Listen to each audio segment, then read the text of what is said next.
3 minuto na makalipas ang alas 4 ng umaga. DZRH, magandang umaga Pilipinas! Sa DZRH Radio, DZRH TV at DZRH Online.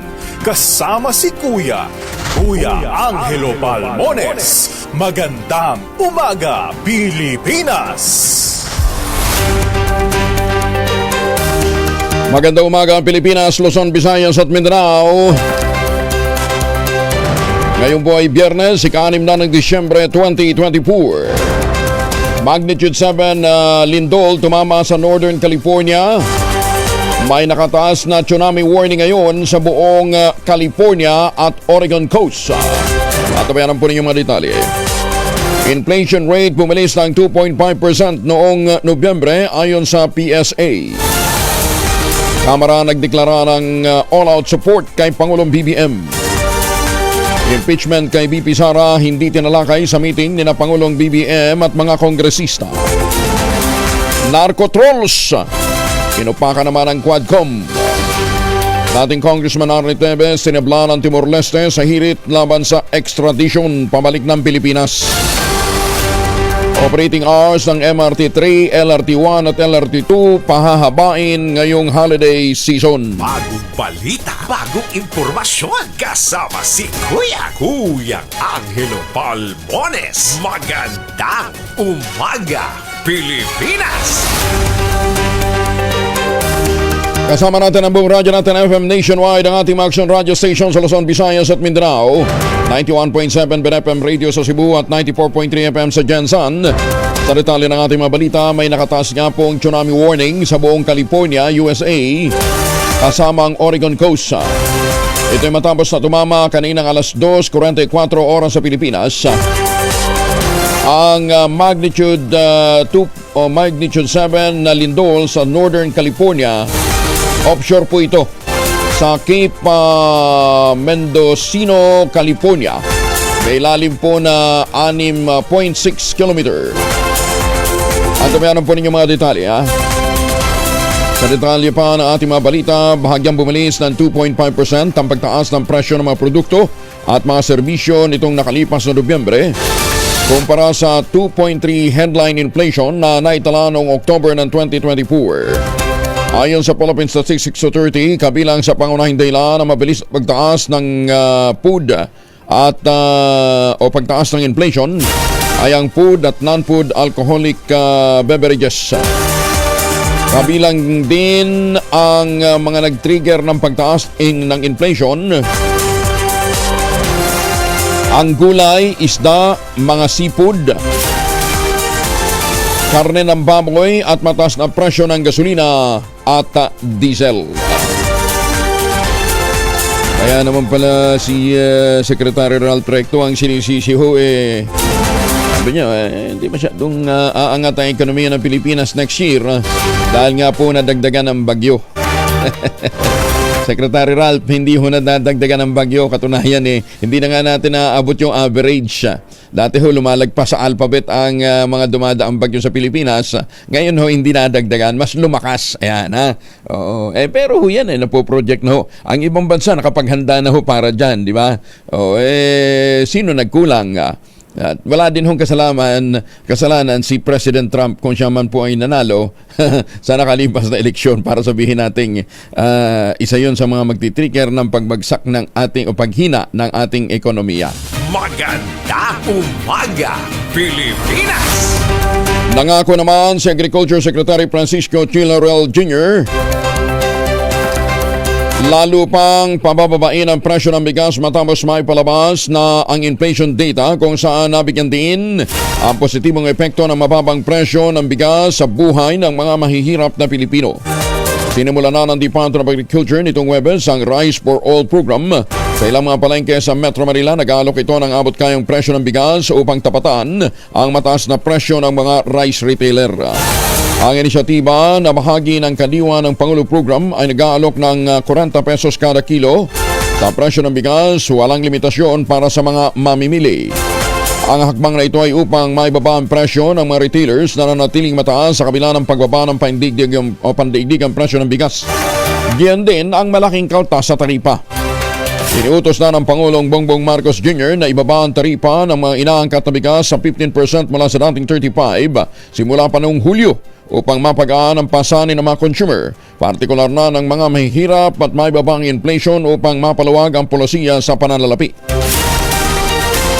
Ang pagbaba ng interest rate ay inaasahang magpapalabas din ng mas maraming pondo upang isulong ang pamumuhunan at paglikha ng trabaho. Sinabi ni Secretary Laurel kung magtutuloy-tuloy ang pagbaba ng pagdaigdigang presyo ng bigas at mananatiling matatag ang piso at taripa, inaasahang mas mababa pa ang presyo ng well-milled rice sa mga darating na buwan. Sinabi pa ng kalihim, nakahanda din ang DA na makialam sa presyo ng bilihin sa mga pamilihan kung mananatiling mataas ang presyo lalong-lalo ng bigas. Ngayong merong 5 billion pesos na dagdag na pondong ibinigay ang presidente para suportahan ang Rice for All at ang 29 peso per kilogram rice program. Samantala, tutulong din ang Kongreso para mapababa ang presyo ng bilihin, partikular na ng pagkain. Ayon kay House Speaker Martin Romualdez, 5 komite ang kanilang binuo upang imbestigahan kung bakit mataas pa rin ang presyo ng pagkain gayong mababa naman ang farm gate price nito, ganyan din ang presyo nito sa pandaigdigang kalakalan, lalong-lalo na ang bigas. Kabilang sa mga komite na mag-iimbestiga sa mataas ng presyo ng bilihin, ang Committee on Ways and Means, Committee on Food and Agriculture, Trade and Industry, Food Security at ang Social Services. Sinabi ni Speaker Romualdez na alamin sa investigasyon kung ang pagtaas ay dikta ng monopolyo o ng smuggling. Ibinigay na halimbawa ng House Speaker ang presyo ng bigas na binawasan ng ang taripa ng imported na bigas at mababa na rin ang presyo naman sa world market. Bakit patuloy pa rin mataas ang presyo nito sa mga pamilihan? Balita, bagong impormasyon, kasama si Kuyang Angelo Palmones. Magandang umaga, Pilipinas! Nagdeklara ng 100% na pagsuporta ang liderato ng Kamara sa Pangulong Bongbong Marcos Jr. Ito ay sa pamamagitan ng pag-i-issue ng manifesto ng pagsuporta kay Pangulong BBM na ginanap na Christmas Fellowship sa Malacanang matapos na masampahan ang ikalawang impeachment complaint si VP Sara Duterte. Sa 2 pahinang manifesto na may titulong A Declaration of Unity, Loyalty and Resolve in Defense of the Nation, sinabi ni Speaker Romualdez na handa silang ipagtanggol ang demokratikong institusyon at soberenya ng bansa kasabay ng pangakong gagawin ang mandato upang pigilan ang anumang pagtatangkang destabilisasyon upang ibagsak ang pamahalaan. Inilabas ng mga kongresista manifesto na nilagdaan ng mga lider ng Kamara sa harap ng mga pagbabanta na ginawa ni VP Inday Sara. Yan din ang panawagang pagkilos ng militar ng dating Pangulong Digong Duterte.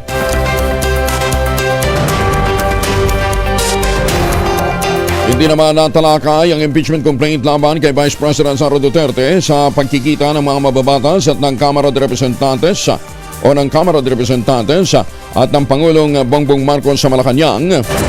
Dinaluhan ito ng mahigit 200 kongresista.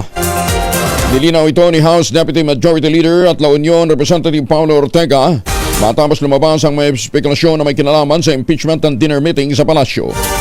Sabi ni Ortega, nagsalita sa kanilang harapan ang Pangulong BBM upang pasalamatan lamang ang suporta ng Kamara pero hindi binanggit ang impeachment at hindi rin kasama sa mga pinag-usapan si VP Inday. Sinabi pa nito na matagal nang nakaplano ang pagtitipon na layon lamang magkaroon ng fellowship at ipresenta ang resolusyon na sumusuporta sa presidente. Umaasa pa rin si Senator Amy Marcos na may himala pa sa salpukan ni na Pangulong Bongbong Marcos at Vice President Sara Duterte. Sa panayam ng DCRH at ng radyo natin, sinabi ng Presidential Sister, idadaan niya na lamang ito sa dasal at pagtitirik ng kandila. Bagamat kinakabahan, panatag naman daw ang loob niya na walang makukuhang boto sa Senado ang tangkang pagpapatalsik sa pwesto sa pangalawang Pangulo. Idiniin pa ni Senator Marcos na maraming senador ang ayaw makisawsaw sa nangyayaring away ngayon sa politika. Sa katunayan, pinadaragdagan niya ng mga ito sa proposed budget ang pondo ng Office of the Vice President para sa susunod na taon dahil sa dami ng mga nakikinabang sa mga social programs ng Office of the Vice President. Aminado din si Senator Marcos na hindi sila nagkausap ng kaibigang si BP Inday. Nasa ngayon ay ibala rin sa kanyang mga anak at naapektado rin ng political noise. Una nang mapila ang senadora sa pinsang si House Speaker Martin Romualdez na makinig sa pagtutol ng Pangulong Marcos kaugnay ng impeach move laban sa Vice Presidente. Makikita mo naman nung pinag-usapan yung OVP budget, yung budget ni VP, pinadadagdagan na napakaraming senador. So kita mo naman na talagang kahit papano, marami pa ring senador na ayaw masangkot sa away-away na yan. At gusto nga nilang dagdagan yung kay VP Sara na budget. Kasi marami naman siyang social benefits, marami siyang opisina sa iba't ibang mga lalawigan na talagang tumutulong sa tao.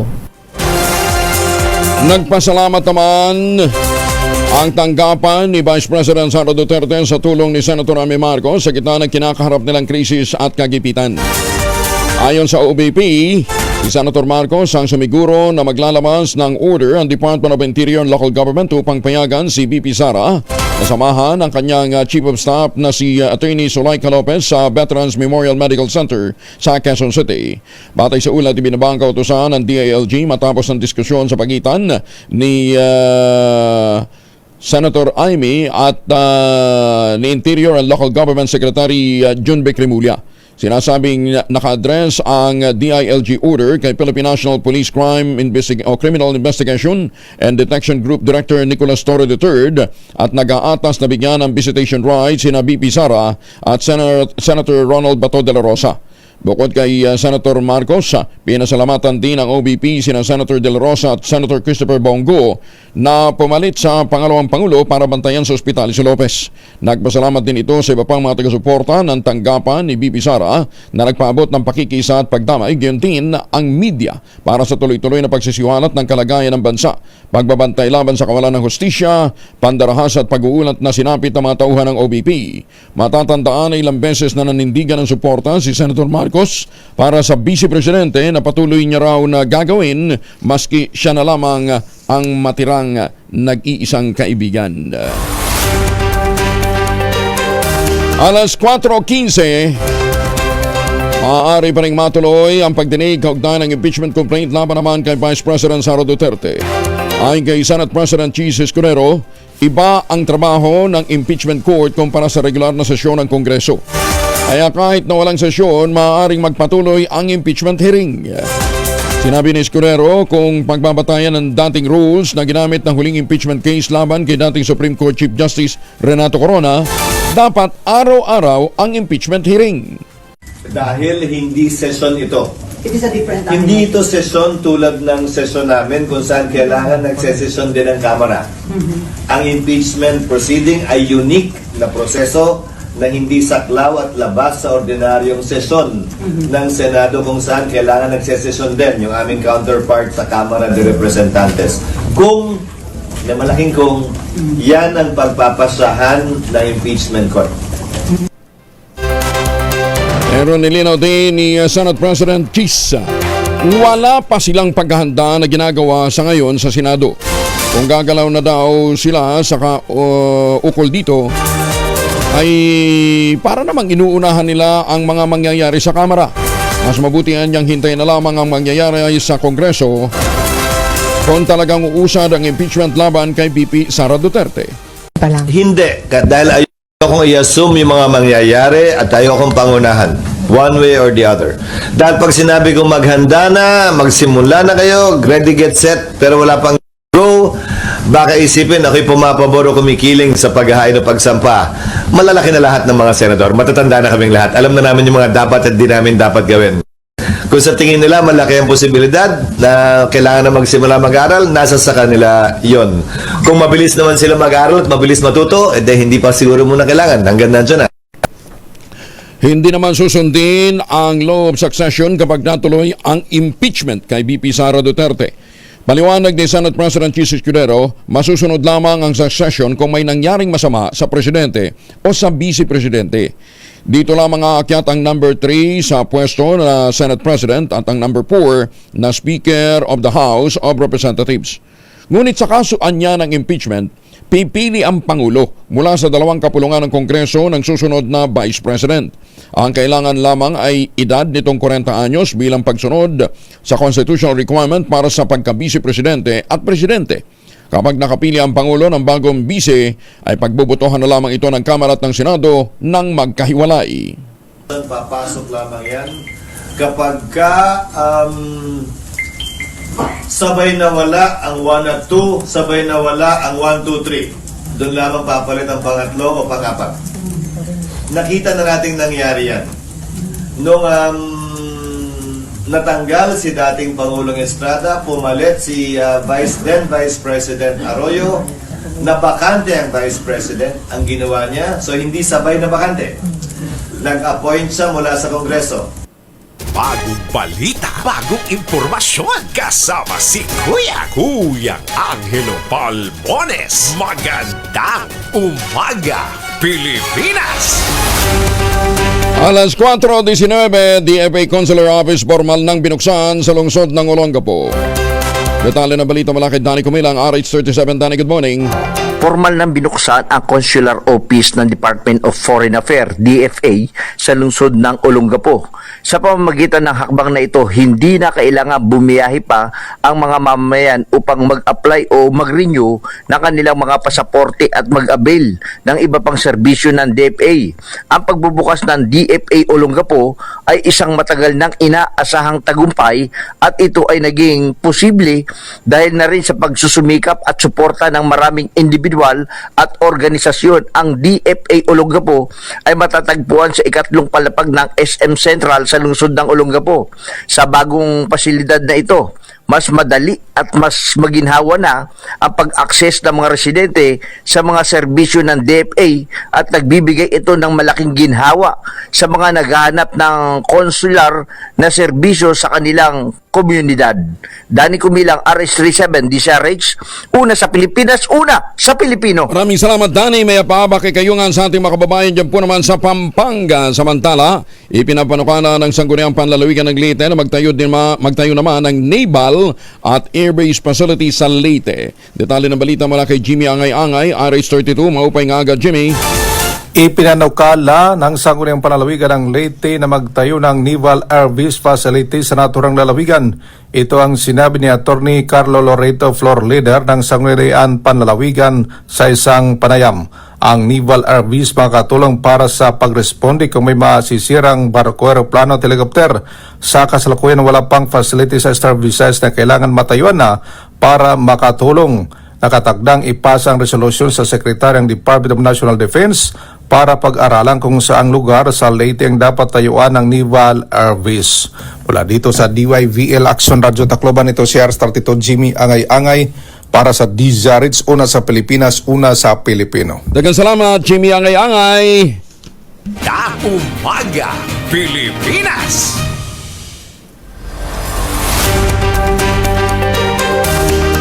Tumulak naman ang droga sa Ordoneta City, Pangasinan. Huli sa bypass operation, mahigit 300,000 halaga ng shabu ang nakumpiska. Detalye ng balita mula kay Freddy Pajardo, RH38. Masantos siya kabasan, si Kamin sa ating mga kababayan dyan po sa Pangasinan. Freddy.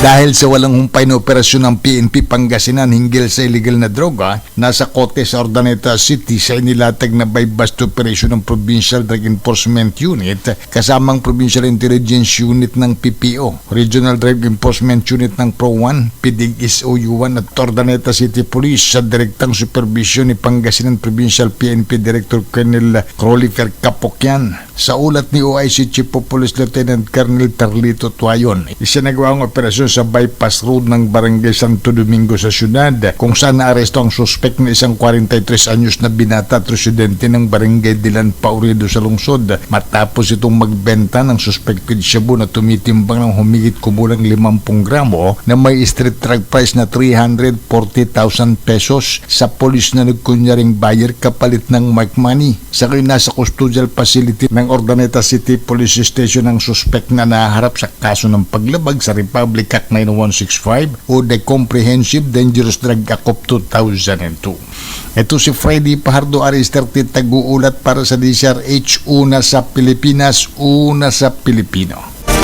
Maraming salamat, Freddy. Samantala, mahigit naman sa 3,000 mga residente ng Ilocos Norte ang nabiyayaan ng mahalagang serbisyong pangkalusugan at tulong medikal. Ibinigay ito ng Philippine Amusement and Gaming Corporation of PAGCOR sa pamamagitan ng bawat buhay mahalaga serbisyo karaman. Ang 2 araw na karaman ay ginanap sa Ilocos Norte Centennial Arena. Nagbigay ito ng mga libreng medical consultation at mga serbisyo, kasamang gamot, food packs at iba pang mga tulong pangkomunidad. Nagpaabot din ang PAGCOR ng 50 million pesos worth ng donasyon kay Provincial Governor Matthew Marcos Manotok magagamit ng mga mamamayan para ho sa kanilang mga medical needs. Kasama dito yung mga wheelchair, mga walking cane. Bukod dito, 45 livelihood starter packages din ang narapol sa panahon ng naturang event. Kasabay ng pangako ng PAGCOR na sa unang quarter ng susunod na taon, maghahatid din ito ng dagdag pang mga medical equipment. Ayon kay Ramon Stephen Villaflor, ang head ng Corporate Social Responsibility Group ng PAGCOR, plano nilang magbigay ng mga educational grant din sa ilalim ng Ayudang Hatid at Tagumpay program, kasama ang mga scholar. Ang listahan nito ay sinasapinal pa sa pakikipagtulungan ng provincial government. Pinuri naman ni Senator Bongo ang pagpapalawak ng PhilHealth sa benepisyong sasaklaw sa rare diseases at mobility devices sa ilalim ng healthcare packages nito. Ang nasabing hakbang ay inaasahang magpapagaan sa pinansyal na pasanin ng mga apektadong pamilya at magbibigay din ng mas mahusay na access sa essential na health services. Samantala, nagbabala din si Senator Go, chair ng Senate Committee on Health, sa nauusong sakit ngayon na patuloy o dahil sa patuloy na paglamig ng panahon. Ayon kay Senator Go, maraming sakit ang umuusbong kapag malamig ang panahon, kaya dapat huwag masyadong nai-expose sa matinding lamig. Lalong-lalo na yung mga residente ng Cordillera Region at iba pang bahagi ng Luzon. Dahil dito, muling nanawagan si Senator Go sa PhilHealth na tuparin ang pangakong mas magandang benepisyo o mas magandang benefit packages. Iginit pa ni Senator Go na kailangan ng publiko ng benepisyo mula sa PhilHealth dahil wala namang pinipiling oras ang pagkakasakit. Bakit natin pahirapan ang Pilipino? Sa totoo lang po, pera ninyo yan. Dapat po ibalik sa inyo sa mabilis na paraan. Oy mga misis, amoy araw ba si Mr. pag-uwi galing ng trabaho abay dahil yan sa germs sa katawan nila? Para labanan ang amoy araw at amoy pawis, gumamit ng Shield Bath Soap regularly.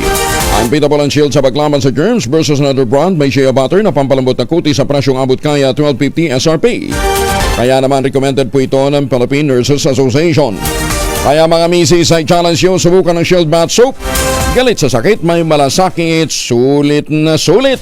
Magandang umaga, Pilipinas! At habang kayo po ay nagsashower gamit ang Shield Bath Soap pa, ito na ang ating mahiwagang tunog ng kakahalaga ngayon ng DC. Tama, di ba? 18? 18? 19 na? 18. Ayan, baka magdagdag tayo eh. Mabawasan pa yung 13th month pay natin. Ano ba? Napakalaki pa naman yan. Ayan. 18,000 ang naghihintay na premyo sa mahiwagang tunog. Mahiwagang tunog!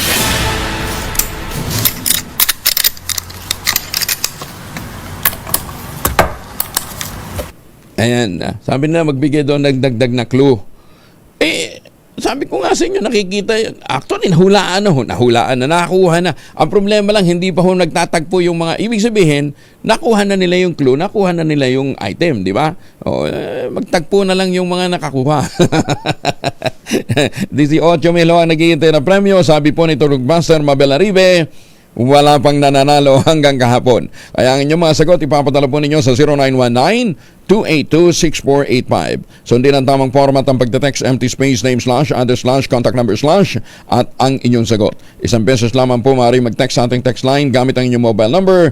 Sa mga sasali sa atin online, kinakailangan meron po kayong sharer badge. Ayan, ha? So, dagdag na clue talaga. Ba't ba kayo humihirit? Hindi naman kayo kasali dito. Hindi naman kayo pwede sumagot.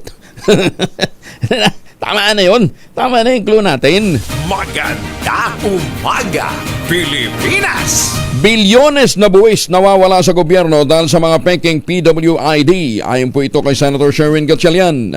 Detalye na balita mula kay Raymond Advance, Aris 28. Raymond, good morning. Malaking halaga ng perang nawawala sa buwis na dapat ay kinokolekta ng gobyerno dahil sa pagkalat ng mga peking ID ng mga persons with disability o PWD. Sa hearing ng Senate Committee on Ways and Means ni Senador Sherwin Gatchalian, tinatayang nasa mahigit 88 billion pesos na ang nawala sa gobyerno. Sabi ni Gatchalian, may 1.8 million na lehitimong PWD na may valid ID, ngunit lumalabas na may 8.5 million na pekeng PWD ID na inisyo ng mga local government units o mga LGUs. Kabilang sa unang tinatamaan dahil malimit na may magpresenta ng PWD ID ay ang mga may-ari ng mga restaurants. Ayon kay Ginoong Eric Teng, Pangulo ng Restaurant Owners of the Philippines, dati ay 5% lang ng kanilang sales ang napupunta sa discount ng mga PWD. Ngunit sa nakalipas na 2 taon ay biglang tumaas ito ng 25%. Kaya't sa kanilang industriya na nagkakalaga ng $16 billion ay 1 billion na ang na-avail na discount. Ang masaklap, marami sa mga ito ay hindi totoong PWD, gaya ng mga piloto, mag-asawang pareho ang serial number at iba pa. Currently, we have detected a lot of fake PWD cards, which is an obviously easy way to detect for most cases. We've had pilots who would give PWD cards for visual disability. In other words, they are legally blind pilot. We've had cases where husband and wife have the same serial number with their PWD card and they claim it's a conjugal disability. We've had a lot of amusing stories that later on it becomes less funny because they're claiming so much discount. Ipinagmalaki naman sa nasabing hearing ni Bacolod City Mayor Albi Benitez na dahil ginamitan nila ng technology ay hindi maaring magpresenta ng pekeng PWD ID sa Bacolod. Madali silang mabuking sa pagitan lamang ng pag-scan sa PWD ID. Nangako si Mayor Albi na willing silang i-share ito sa kahit sinong LGU at pati sa national government. So what Bacolod did was we found a way where restaurants and establishments can validate whether the ID is real or not. So as you can see, all our PWD IDs now bear a QR code. So the QR code, the same information that you see in the ID, when a business establishment will scan this QR code, it will appear. So they can easily validate whether the ID is real or not. So ito si RH28 Raymond Advance para sa DZRH sa una sa Pilipinas, una sa Pilipino. Maraming salamat Raymond Advance at congratulations kay Mayor Albi Benitez. Siguro sa ibang pagkakataon makapanayam din natin si Kong Albi. Maganda yun kasi nga naman nasa nasa implementasyon. Maganda yung purpose ng batas pero kung mismong mga implementor ang nagpapabaya, doon tayo magkakaproblema. Di ba? Dapat dyan lagyan ng yung punitive aspect, ibigay doon sa mga implementor. Walang lulusot Di ba? Kung maayos yung ipinatutupad ng may unit yang ng may unit ng LGU na dapat gumawa diyan 'di ba? Kung maayos, ba't sa Bacolod hindi sila nalulusotan? 'Di ba? Ibig sabihin may paraan. Kung may paraan, dapat 'yun ang ipatupad na sistema. Kaya congratulations kay Mayor Albi Benitez ng Tacloban ng Bacolod. Maganda umaga, Pilipinas! Alas 4:32 ang oras sa buong kapuluan. Hindi naman katanggap-tanggap ang ginawang paninirampuri ng umano'y bayarang troll sa mga miyembro ng Quad Committee. Ayon kay Congressman Ace Barbers, wala namang problema sa pagbatikos dahil kasama ito sa trabaho nila bilang mga lingkod bayan. Malaya naman daw na magsalita ng kung ano-ano tungkol sa kanilang trabaho, mga nagawa o sa kanilang mga pagkukulang. Pero iginit ni Barbers, pag-issue na ay ang pagyurak sa pangalan at dangal ng isang tao. Ito'y may pananagutan rin ayon sa ating batas. Halataan niya na maraming bayaran trolls ang nagpapakalat ng destructive at malicious na propaganda na siyang pinopondahan umano ng mga nag-ooperate ng illegal na pogo at drug money. Panindigan na lang ninyo ang paninira ninyo. Hindi naman pwede na porke politiko, pwede mo nang akusahan ng lahat ng krimen at kasinungalingan tapos wala ka ring pananagutan? Ano ka? Siniswerte?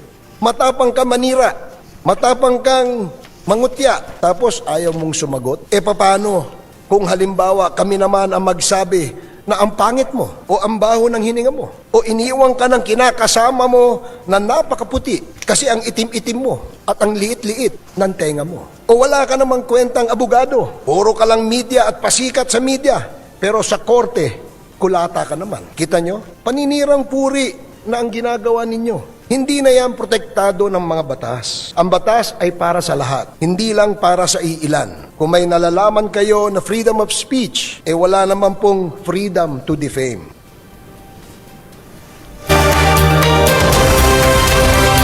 Dagdagan din ang ngipin ng batas. Para mapapanagot ho yung mga trolls. Nagbigay naman ng 13th month pension ng Social Security System o SSS bilang pasasalamat at pamasko sa kanilang mga pensioner.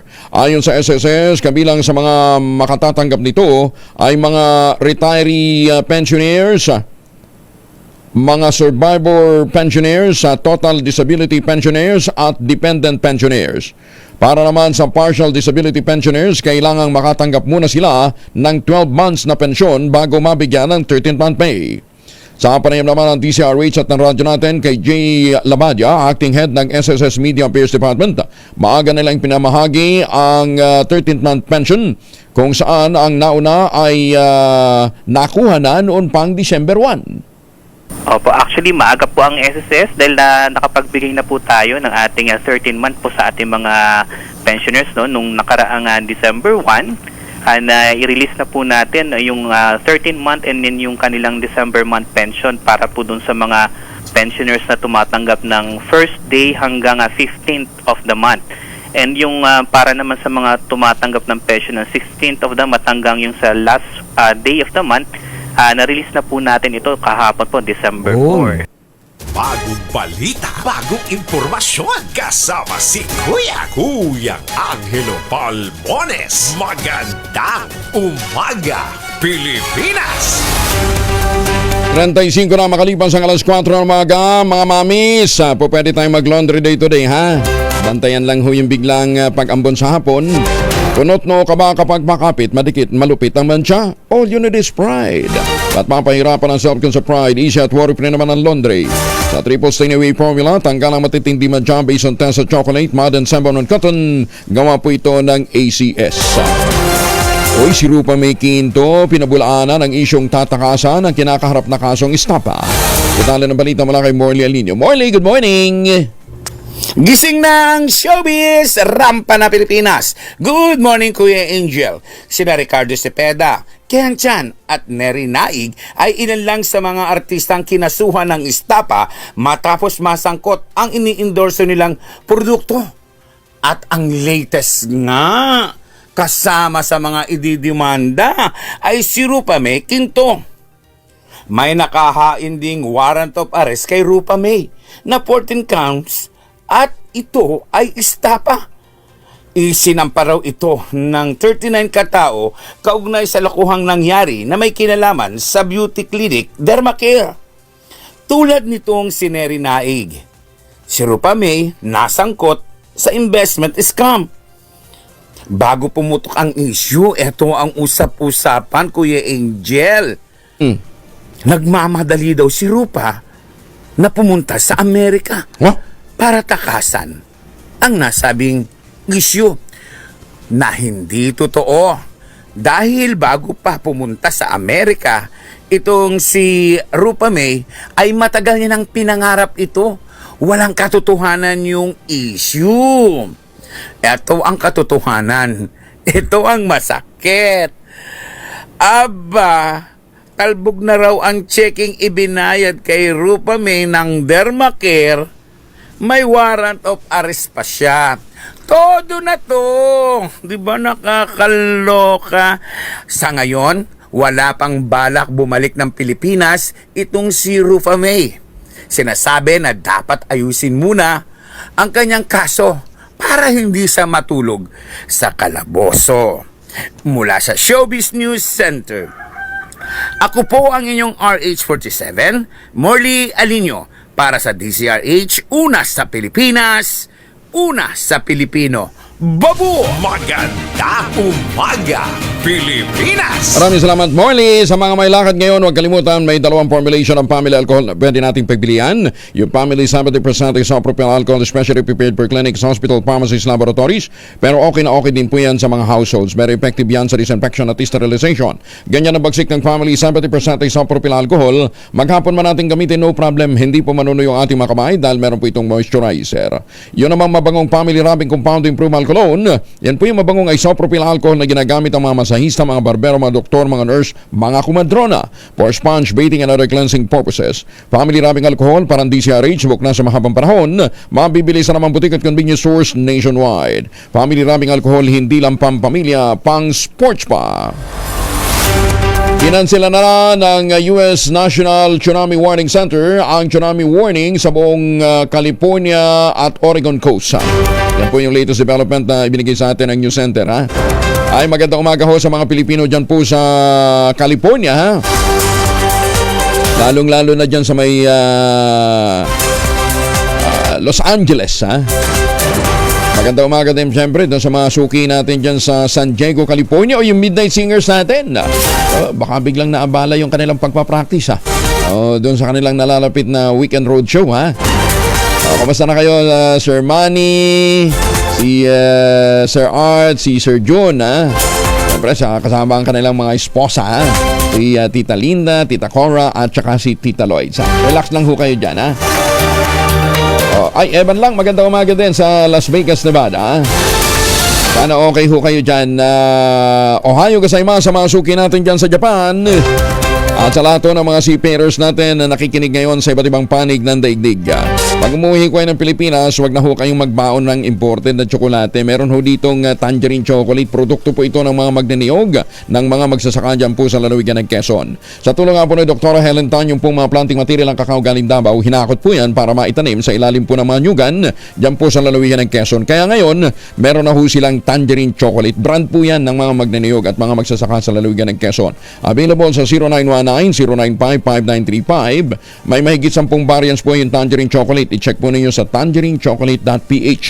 At sabi nga po ni Dr. Helen Tan, sino bang magmamalasakit sa Pilipino kundi ang kapwa Pilipino? Kaya sa bawat tangkilik po natin ng tangerine chocolate, pinalalakas natin ang loob ng ating mga magsasaka, pinalalakas natin ang ating ekonomiya. Tangerine chocolate 100% gawang lokal, but taste and looks global dahil tinulungan po ito ng DUST at ng DTI. Tangerine chocolate 100% gawang Pinoy. Magandang umaga, Pilipinas! Alas 4:41 ang oras sa buong kapuluan. Kuya Angelo Palmones. Magandang umaga, Pilipinas! Naimbag na bigat ka na kayo amin sa ating mga kababayan dyan po sa Flora, Apayao, sa Cordillera Autonomous Region. Ay magandang umaga din po sa mga suki natin sa Barma, lalong-lalo na sa mga suki natin dyan sa Tawi-Tawi. Magandang umaga din sa mga kababayan natin dyan po sa Sulu. Naghain ng not guilty plea sa Tarlac Regional Trial Court Branch 66 si dating Bamban Tarlac Mayor Alice Go. May kaugnay nito sa kasong material misrepresentation ay sinampa ng Commission on Elections laban sa nating alkalde. Nagugat ang kaso matapos sa maghain ng kandidatura si Guo sa pagka-mayor ng Bamban noong 2022 election sa kabila ng kanyang pagiging Chinese citizen na isang paglabag sa Section 74 ng Omnibus Election Code. Inihain ni Guo ang kanyang apila via video conference habang nakakulong sa Pasig City Jail. Hinihinalang hindi na naman sisipot si Vice President Sara Duterte sa National Bureau of Investigation sa araw na itinakda upang magpaliwanag siya sa harap ni Director Jimmy Santiago kaugnay ng issue ng death threat. Ayon kay Santiago, nakarating sa kanyang impormasyon, meron pang pa-Thanksgiving party pala sa media si VP Sara sa umaga ng September 11 o Miyerkules ng susunod na linggo. Ito mismo ang oras at araw kung kailan pinadadalo si BP Sara sa tanggapan ng NBI upang humarap kay Direktor Santiago. Samantala, sinabi naman ng NBI Chief na kaling isnabing muli ng Pangalawang Pangulo ang schedule, magpapatuloy pa rin ang investigasyon kaugnay ng banta laban sa first couple at kay House Speaker Martin Romualdez. Muli namang giniit ni Santiago na hindi lang pagbabanta kay Pangulong BBM ang layo ng investigasyon, kundi upang makakuha din ng impormasyon tungkol sa sinasabi ni BP Inday Sara na maging siya ay may natatanggap ding death threat.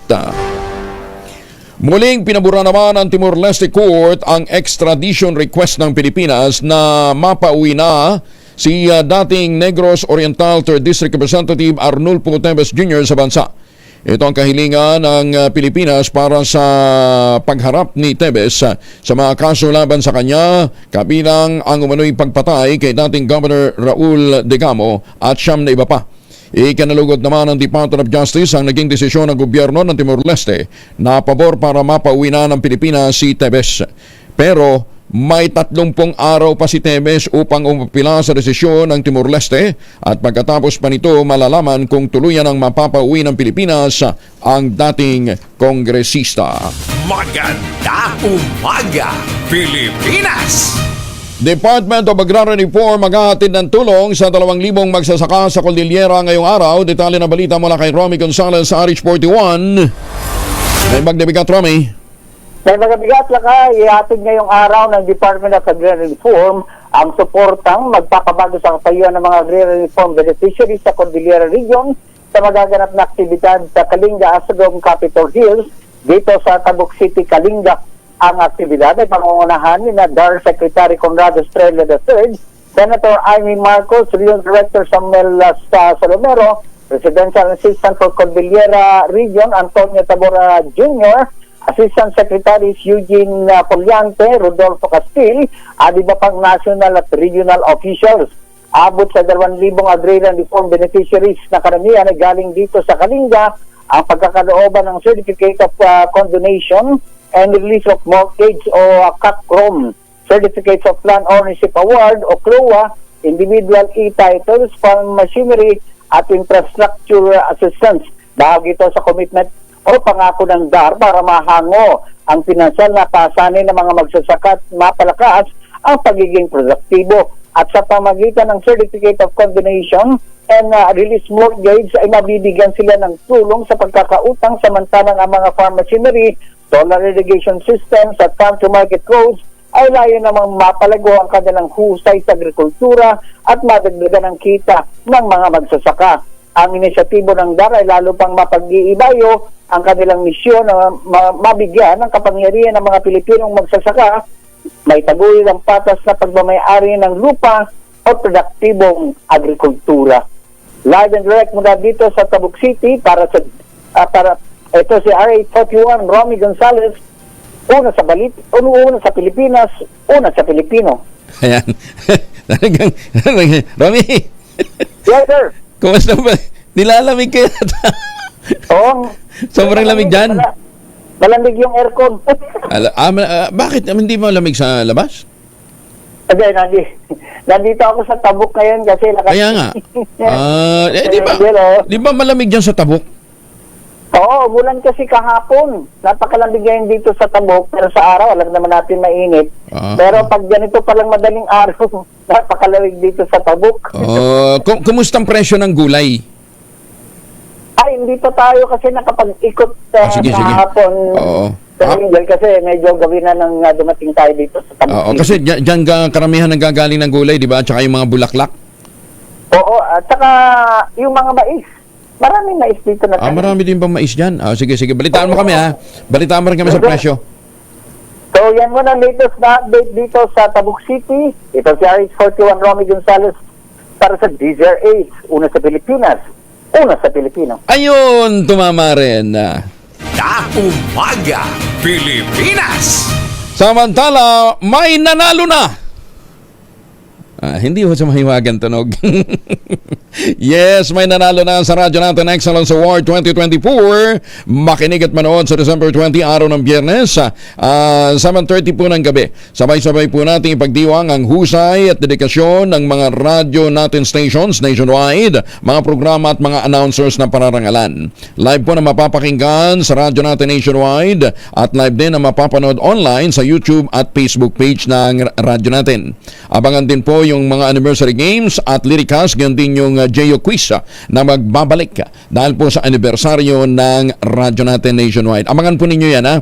Ang radyo natin anniversary celebration ay hatid sa atin ng ACS Manufacturing Corporation, makers of Pride Detergent and Chill Bath Soap, at syempre hatid din sa atin ng Comadrona Party List. Ayan, ha? Maraming salamat ho sa lahat ng mga sumusuporta at nagtataguyod dito po sa radyo natin Excellence Award 2024 sa pakikipagtulungan ng radyo natin nationwide at saka ng ang Comadrona Party List. Thank you. Maraming salamat kay Attorney Arnel Gumalia at saka kay Attorney Piona Itona, kay Cecil Bangka Santos at iba pang mga opisyal ng ang Comadrona Party List. Salamat po. Maganda umaga, Pilipinas! Alas 4:50 ang oras sa buong kapuluan. Oras na para ho tayo magultabayo, pero sabi ho na mga eksperto 2 kapsula, 1 oras bago matulog, mas maganda para ma-achieve natin mga benepisyo ng ultabayo. Ano bang ultabayo? Ang ultabayo po ay postbiotic with Lactococcus lactis strain plasma at ito po ay dumaan sa mahabang clinical trial dyan po sa Japan. Hindi po kwentong kutsero, hindi po mga testimonial, kundi mahabang clinical trial. Kaya naman ang bawat kapsula ng ultabayo ay nagtataglay ng 50 billion cells ng Lactococcus lactis strain plasma, kaya nagiging very potent po ito na pagpasok sa ating katawan, talagang na-activate po nito yung commander ng ating immune system na kung tawagin ng mga dalabhasa ay PDC, Plasmacytoid Dendritic Cell. Yan po naman ang mga nagtataboy ng mga toxin sa ating katawan habang tayo natutulog. Kaya't na-achieve na natin ang magandang tulog, nakakaroon tayo ng sapat na pahinga, nagkakaroon ng panibagong panlaban o ng panibagong lakas panlaban sa mga dala po ng stress, pagod at puyat. Na itataboy pa yung mga toxin sa ating katawan. Kaya't lumalakas po ang ating immune system. Ang ultabayo po ay available sa Lazada at Shopee. Siguraduhin lamang galing po ito sa Theoxis Adventures. Kung kayo po may mga concerns at iba pang mga benepisyo ng ultabayo, makipag-ugnayan sa 0917-110-6580. Ang ultabayo ay available din po sa Lazada at Shopee. Siguraduhin lamang na galing nga po sa Theoxis Adventures. Mabibili din po sa Mercury Drug, Amesco Drug, Pasmed Pharmacy, John's Pharmacy at Curamed. Ang ultabayo ay kauna-unahang postbiotic food supplement na rekomendado ng mga doktor, rehistrado sa Food and Drug Administration at halal certified. Maganda umaga, Pilipinas! Sa iba pang mga balita ay sinusulong naman ni Senator Amy Marcos na mabigyan ng 500 pisong buwan ng allowance sa mga indigent individual na may severe disabilities. Sa kanyang sponsorship speech sa panukalang amyenda sa Magna Carta for Persons with Disabilities, binigyan din ng kapatid ng Pangulo ang limitasyon ng nabanggit na batas. Bagamat nagbibigay niya ang Republic Act 7277 ng mga benepisyo at mga pribilehyo, mga PW lang naman na may purchasing power ang nakikinabang nito. Ipinunto pa ni Senator Marcos na kung may isasatas ang naturang panukala, malaki ang maitutulong nito sa araw-araw na gastusin ng mga may kapansanan na kabilang sa vulnerable sector. Sinabi pa ng senadora na batay sa datos ng Philippine Statistics Authority, nasa 13 million na mga PWD sa bansa noong 2020 at mahigit sa 593,000 naman sa natulang bilang ang severely challenged individuals. At yan ay batay sa tala po ng Department of Health. Naniniwala si Senator Marcos na dapat na iprioridad sa 500 peso allowance kada buwan ang mahigit kalahating milyong individual na may grabeng kapansanan upang makaluwag-luwag ho sila sa buhay. Sinabi pa ni Senator Marcos na mahalaga na may efficienteng resource allocation upang matugunan ang kritikal na pangangailangan ng sambayan ng Pilipino. Ang katuwiran niya kung nabibigyan nga ng bilyones sa pondo ang makwestiyonableng flood control project at kung may gamot at pagkain na napapani sa mga imbakan, bakit hindi suportahan ang mga marginalized PWDs? Ang pagkalinga sa ating mga PWD ay pamanang tungkulin sa akin ng aking ama Sa kanya ko una nakita ang ehemplo kung papaano ang isang lingkod bayan ay magiging saklay at gabay ng ating mga kababayang may kapansanan. Kung papaanong maging tinig at mata para sa iba, lalo na sa mga panahong maraming nagbibingi-bingian at nagbubulag-bulagan sa pasakit ng kapwa. Magandang umaga, Pilipinas! 6 na minuto na lamang bago po mag-alas 5 na umaga. Teka muna, usapang pampaganda muna tayo. Marami sa mga kabataan ngayon, lalong-lalo na yung mga nasa puberty age, kadalasan sinisisi nila yung kanilang pagtungtong sa kanyang edad sa pagkakaroon ho ng tigyawat. Yan, marami naman sa ating mga kababayan, di ba? Ang sinasabi nila, kulang lang ng hilamos yan. Pero sinasabi naman ng iba, talagang ipinanganak sila na kasama sa blessings, meron ho silang mais sa muka. Sa Bisaya kasi, ang tigyawat, mais. Nana po kayo mais ay munawong. Ano nga bang pinanggagalingan po ng acne o ng mga tigyawat? Yan po nga alamin ho natin mula sa ating beauty consultant ngayong araw na ito. Actually, magaling hong pharmacist ho ito. Mula po sa Theoxis Health Ventures, si Ma'am Joyce Posadas. Ma'am Joyce, magandang umaga ho sa inyo. Thank you for joining us this morning. Magandang umaga kong Angel at magandang umaga din sa ating mga tagapakinig. Parang hindi ka napupuyat sa inyong baby Para talagang laging recharge na recharge, Ma'am Joyce, dito muna tayo sa topic natin. Saan nga ba nanggagaling ang acne? Kong Angel, yung acne, ito'y dulot ng baradong pores, bacteria, increase in oil production at inflammation. So madalas nangyayari ito dahil sa mga iba't ibang factors kagaya ng hormonal changes, stress, diet, and yung nabanggit mo kanina, genetics can also be a factor. Talaga? So, kung ang tatay mo, nanay mo tigiwatin, asahan mo yung anak mo, ganun din? Yes. Bakit? Pati ba naman tigiwat, pwede ba ipamana? Baka isumpa ka ng anak mo. Di ba? So, bakit namamana yan? Nasa dugo? Yes. So, yung kung parents natin, marami silang acne, possible din yung mga kids. So, it's part of their DNA. So, dapat pala pagka may nanliligaw sa'yo, tingnan mo muna pagka medyo bukbukin yung mukha. Uy, sorry. Hindi ibig sabihin parang tinamaan ng shotgun. Tinamaan ng shotgun. Basta ganun, may ganun problema. Basta din mo na kaagad. Ganun ba yun, Ma'am Joyce?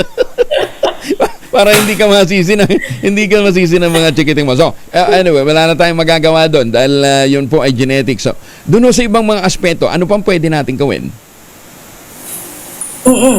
Pwede natin gawin para maiwasan natin yung acne. Syempre, number 1, yung skin hygiene. Number 2, dapat gumagamit tayo ng mild cleansers lang. And dapat napapanatili natin yung balance ng good and bad bacteria sa ating balat. So, ito yung tinatawag na skin microbial flora, Dahil kapag nagkakaroon ng imbalance kung Angel, doon nagkakaroon ng overgrowth ng mga acne-causing bacteria. So, dapat we don't use yung mga harmful chemicals, yung mga harsh na mga cosmetics, na nagpapawala ng balance na yon. Microbial flora, Flora. Doon ba sa mga nakikita natin mga mga paganda, mga sabon, meron ho bang indicator doon na yun threat sa microbial flora? Ano titingnan natin? Dapat iwasan yung harsh chemicals, And kung mag-check tayo ng label, i-check din natin yung dapat non-comedogenic siya. Ibig sabihin, hindi niya nababarahan yung ating mga pores. At the same time, iwasan natin yung mga alcohol-based na toners. And yung mga harsh na chemicals like yung mga astringent na sobrang harsh, na ang nangyayari kasi namamatay yung mga good bacteria na supposed to be nandun sa balat natin, and lalo tayong nagkakaroon ng disruption dun sa balance. dun sa good and bad bacteria ng ating balat, which could lead to breakouts and other skin problems. Paano mo malalaman na harsh yun para sa balat mo? Alam ako, medyo manipis, schoolboy complexion ako, ano ha? Pero sa totoo lang, makapal, oh. Hindi, paano malalaman na harsh yun sa balat mo? Kapag when we apply it and then medyo mahapdi, di ba, mararamdaman natin. And then after, kikita natin yung parang mas nagdadry yung balat natin. Yan. So, baka we have to change our skin regimen for that. Pero di ba pag pupunta ka ng butika, pwede mo bang itanong yun sa pharmacist?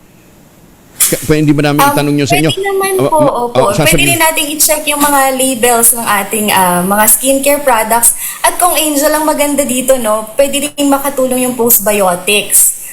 Specifically yung Lactococcus lactis strain plasma para mapanatili yung balanse ng good at bad bacteria sa ating balat. So ito na pinag-aralan to sa Japan, meron tayong clinical study for a specific strain ng postbiotic, yung Lactococcus lactis strain plasma, which is found in Ultabio. Ang ginagawa niya, napoprotektahan niya yung dami ng good bacteria para maiwasan yung overgrowth ng bad bacteria which can cause acne. At the same time, yung pinapalakas din niya yung skin barrier natin para ma-prevent yung pagpasok ng mga harmful substances at syempre ma-retain yung moisture ng ating mga balat. Okay. So ang sinasabi mo, Ma'am Joyce, dapat may balance ng microbial flora. Kinakailangan pagka ang isang bagay na ilagay natin sa mukha natin medyo mahapdi na, wag mo nang ituloy, kaso ganun yung mga pampaputi. Tiis ganda. Tiis ganda. Di ba? Ganun yung ginagawa ng iba. Masama pala yun. Kasi namamatay yung nawawala ng balance. Lalo pang lumalala instead na ma-resolve, di ba? Oo. Meron ba kayo ba pwede bang tawagan doon sa numerong binibigay po para doon sa mga kabataan kasi di ba sabi mo nga pagka-stress ka pwedeng magkaroon ng tigyawat mag-i-exam ngayon, may mga final examination bago mag-Christmas break, nangyayari yun. So can they consult you? Pwede ba silang tumawag after that? Tawagan lang po ang aming hotline sa 0917-110-6580. Ayan. And ang problema, 'di ba, ang postbiotic o itong Ultabio, para lang ito sa mga adult. Pwede ba i-take na rin ito ng mga teenager? Actually, kung Angel, approved na yung ating packaging, kasi dati nilagay lang natin siya for adult kasi naka-capsule siya. Pero ngayon, as young as 3 years old pataas, pwede na mag-Ultabio, Kaya pwede lang, i-open lang nila yung capsule, yung powder i-mix lang sa any drink, and then, they can take Ultabio na. I see. Okay. Ano na yan, compliant na yan sa Yes, marami kasing nagtatanong kung Angel kung pwede din sa mga younger kids nila. Once na na-experience nila yung Ultabio, they wish also na matry ng mga kids nila. So, yun. So, even teenagers can also take Ultabio kasi lalo na sila yung, tama ka kasi mag-e-exam, stress na.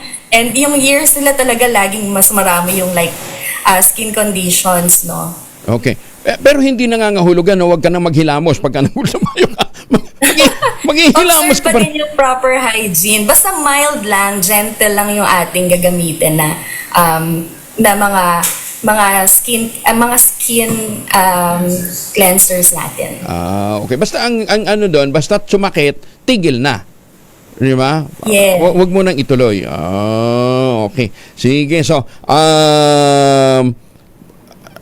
ayun, pwede daw bang masira ang skin flora dahil sa maling skincare routine? Iba naman kasi yun, daming mga kinukuskus-kuskus talaga sa mukha. Pwede ba? Nakakasira ba talaga yun? Yes, opo, yun. Kasi namamatay yung mga good bacteria na supposed to be nagpoprotekta sa ating mga balat. So, nagkakaroon ng imbalance, and pagka nagkaroon ng imbalance, doon dumadami yung bad bacteria na nagkakos ng acne. Okay. Ito pa. Ano yung gut health? Gut health. Yan, meron tayong tinatawag, may connection yung ating gut at skin health. So, dahil yung balance din dapat yung good and bad bacteria sa ating gut, no? Kapag nagkaroon ng imbalance doon, Kong Angel, nagkakaroon ng inflammation at yung imbalance sa ating hormones. So, lalong nag-aggravate yung acne natin. Yung yung kinakain mo. Yun ba yun? Yes, yung ating, yung good and bad bacteria also sa ating gut, mahalaga, Kong Angel, no? Kapag may imbalance, yan, nagkakaroon din ng systemic inflammation and nagpapalala sa ating acne. Kaya mahalaga kumakain tayo ng healthy diet. So may fiber-rich para meron ding mga prebiotics, no, that could also help our balance sa ating gut. Magpapasko at alam naman natin pagkapasko, uso lechon, crispy pata, lahat ng mga mamamantika nandyan. Yun ang sinasabi natin na dapat magkaroon ng balanse. Di ba? Yes, dapat meron din tayong fibers. Oo. Yan, para hindi, para ma-ensure natin meron pa ding healthy gut, no, yung mga prebiotics that are being taken by the good bacteria in our gut. Ayun. Marami pa naman sa mga hindi nagsasharon ha. Ibig sabihin yun talagang yung bang parang sabik na sabik sa balat ng lechon, pag kumuha ng balat ng lechon sa party, tatangin yung kalahati ng balat, di ba? Hindi man lang inisip na may mga kasunod pa na imbitado para bang siya lang naimbita. Sa totoo lang, di ba, pinupuno yung plato ng balat ng lechon, ayaw mag-share, sige, magkakatigyawat kayo. I-share nyo, di ba? Nang sa gayon, di ba? Kasi masama naman yun. Dagdagan nyo naman ang kain ng gulay. Sabi naman ng iba, gulay na nga kami sa bahay, pagdating pa dito sa party, gulay pa rin. Hindi, dapat may balance ho talaga. Yan, ha? Ma'am, pakiulit ho nga uli, Ma'am Joyce, yung number na pwede nilang tawagan for their concern, lalong-lalo na yung mga kabataan ngayon na namumroblema tungkol po sa kanilang mga tigyawat, lalong-lalo na yung may mga stress, ito na lang, 0917-110-6580. Tama? Yan yes, yung okay. 0917-110-6580. Yan po ang inyong tawagan o i-text para masagot ho ng ating mga medical experts yung inyong pong mga concerns, lalong-lalo na sa mga kabataang namumroblema sa kanilang tigyawat o sa kanilang mga acne. Ma'am Joyce, thank you for joining us ha. Magandang umaga po. Thank you, Kong Angel. Ingat po kayo. Umaga po. Ayan. Kumusta ho sa inyong baby ha? Ayan. Thank you. Thank you po. Si Joyce Posadas mula po sa Tioxis Health Ventures. Maganda umaga, Pilipinas! Parang hindi napupuyan talaga si Ma'am Joyce, kahit na meron po itong baby na inaalagaan maghapon at magdamag. Ay, sa mga naghahanap ho naman ng magandang investment opportunities, lalong-lalo na sa Central Luzon, yung mga Pilipino na pauwi ng Pilipinas, gusto nyong maging kapakik-pakinabang inyong mga pinagpaguran, subukan ho ninyo yung pinakamurang ready for occupancy unit ngayon ng Westchester Realty. Yan na po ang pinakamurang ready for occupancy unit sa buong housing industry with easiest term, 5% lamang ang down payment. With 20,000 pesos all in down payment, pwede ka na maglipat bahay agad 7 days after ng take-out ng Pag-ibig Housing Loan. Pero syempre kung bibili mo ito ng cash, matik, pwede ka na maglipat bahay agad. Ito pa rin ang pangarap magkaroon sa sariling bahay sa presyong abot kaya. Napakalapit lamang po nito sa Clark International Airport at Clark Economic Zone at nasa loob din po ng township yung pong iba't ibang mga amenities gaya po ng simbahan, eskwelahan, palengke, grocery stores at pati munisipyo nandun na kaya hindi mo na po problemahin ang traffic sa mga transaksyon mo sa iba't ibang mga ahensya ng gobyerno katulad po ng munisipyo. Ayan yan po ang inaalok sa atin ng Westchester Realty, yung Sibera Mabalacat, Sibera Bacolor at Samira at saka yung Sibera Prestige. Ayan. At kung ngayon pa ho kayo bibili, tuloy pa rin ho yung kanilang parapol na bagong kotse ngayong Disyembre, kaya bago ng bahay mo, bago pang kotse mo. At sa bawat reservation, bawat pagbili ho ninyo ng bahay, matik ka. Meron ho kayong Royal Noche Buena na madadali pauwi ng bahay. Kumpletos Ricardos.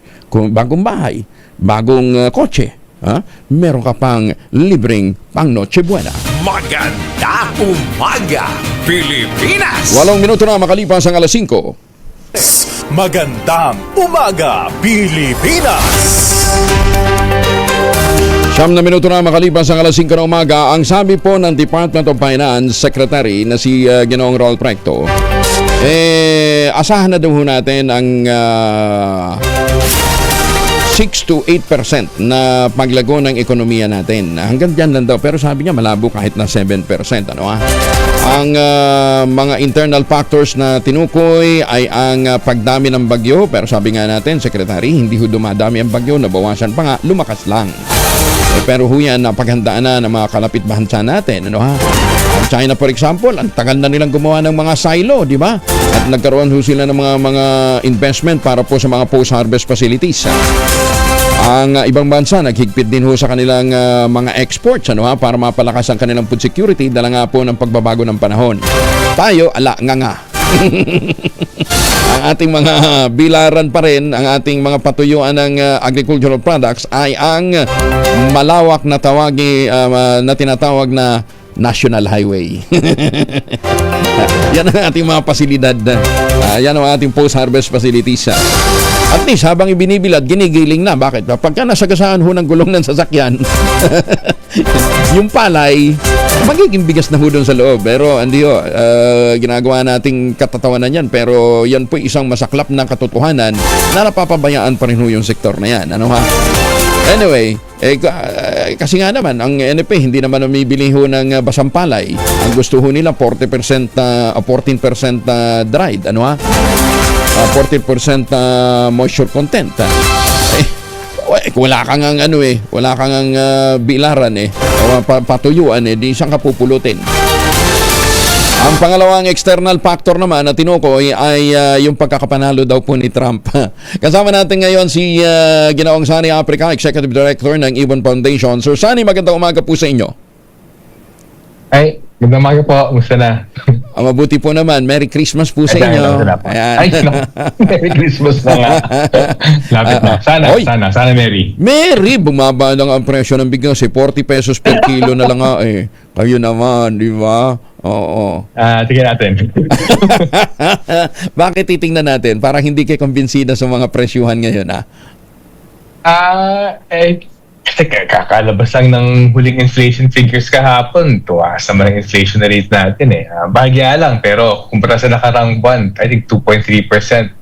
Sabi kahapon, 2.5%. Kaya sabi ng datos, sa pangkalahatan, kung babalansin yung pagtaas at bababa ng presyo iba't ibang bilihin, mas mabilis pa rin yung pagtaas ng presyo ng bilihin itong November kaysa nung nakarang buwan. Kaya natatawa na lang ako kasi, minsan nahanap ko talaga ng paraan, makaraos, pero nakakainis yung iba, madali hanapan ng paraan, pero yung nakararami, nahihirapan talaga Kaya medyo malungkot. Walang dapat pagmalaki yung pamahalaan.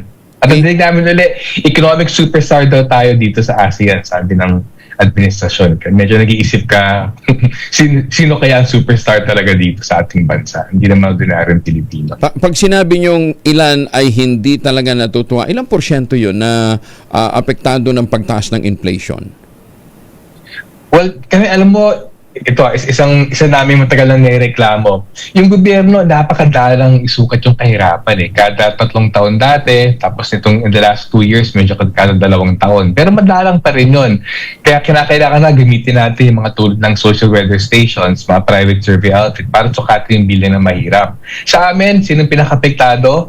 Sabi ng SWS sa kanilang huling September survey, 16.3 million pamilyang Pilipino. 6 sa 10 pamilyang Pilipino nagsabing mahirap sila. So sa amin, yan talaga tatama ng inflation. Lalo't-lalo ni Bangko Sentral, may nilabas din ng mga nakarang linggo, 19 milyong pamilya, walang savings. So ano yan, 7 sa 10 pamilyang Pilipino, walang savings. So yan nga yung cliche natin na isang kaig, isang tuka. Mga walang bulsa, walang pagdudukutan sa pagtaas ng presyo ng bilihin. So ewan ko kung 19.2 actually sabi ng Bangko Sentral. So yun talaga yung mahirapan itong Kapaskuhan. 19.2 lang naman pala 110 million ang mga Pilipino Di konti lang sila. 19.2 million pamilya. Sorry, 19.2 million pamilya. Pamilya, hindi porsyento. So 27 million families tayo, kaya 19 million pamilya ang sabing wala silang savings. So sa amin, yan ang talagang dapat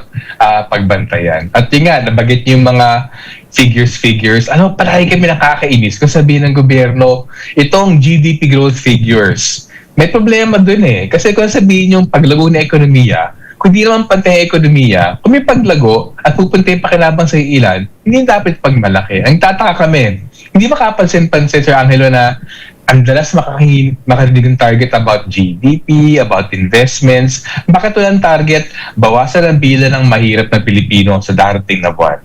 Dagdagan ng pamilyang Pilipino na may savings sa darating na buwan. Tasan ng sahod sa darating na buwan. So parang tingin namin medyo may sabit na yung mga target ng gobyerno palagi. Hindi yung pinakamahalagang target para sa ordinaryong Pilipino. So medyo bawat forecast sinasabi nila, sabi nyo nga ngayon, 6 to 8% next year. Sabi namin, actually, pagtaas o baba ng growth, hindi yun ang pangunahing problema. Pangunahing problema, kahit may pagbago ng ekonomiya, naiiwan naman yun nakararami. So sana mas yung target ng gobyerno, hindi naman naiiwan yun nakararami. Okay. Ang sinasabi nga natin, isa sa mga naging strategy para mabawasan ang inflation, yung pagbibigay ng ayuda. Nakatulong ba? Kasi ang dami ngayong ayuda, di ba?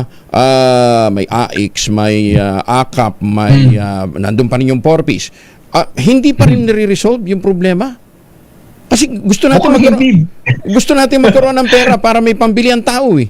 Yun yung doon ho sa mga nagrereklamo kung ba't natin ito pinag-uusapan, kailangan ho natin pag-usapan to. Kasi yung AX, yung AKAP, yung 4Ps, lahat ho yun loan. Hindi ho yan ang hindi ho ganun ka-efficient sa pangungulekta ang mga collecting agencies ng pamahalaan.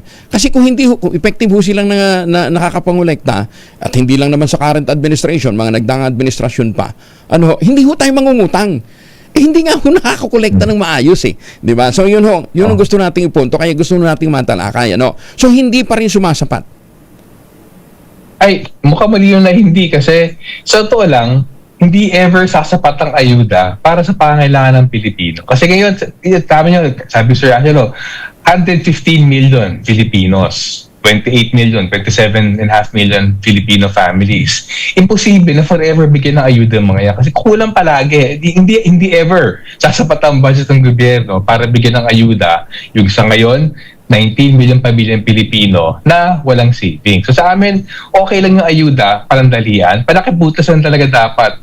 Pero may problema kung taon-taon, palaki butas mo. Pero, yun nga yung mahalaga eh. Alam niyo ba, yung dami ng mahirap na pamilyang Pilipino, ayon sa SWS, silang pwedeng paghugutan ng datos kasi wala kang gawing gobyerno, lumaki sa lakaran 2.5 taon. Nung pagpasok ni Pangulong Marcos, I think kalahati lamang, hindi pa aabot ng kalahati ng pamilyang Pilipino nagsabing mahirap sila, nadagdagan ng mahigit 4 milyong pamilya, kaya 16.3 million ngayon. Kaya sakto sabi nyo, ito ay sa harap nga ng pinalowong ayuda, di ba? At ayuda yan para hindi lang para doon sa hindi lang sa 4Ps. Even yung ayuda, yung AKAP nga, nilabasan para itulak yung charter change eh. So, clearly, sa nakaraan 2.5 taon, yung paglaki ng ayuda, hindi sumapat para bawasan ng kahirapan. Kasi dumami pa nga mahirap, dumami pang walang savings. Okay. So bumabalik kami din sa punto, ano ba kailangan gawin?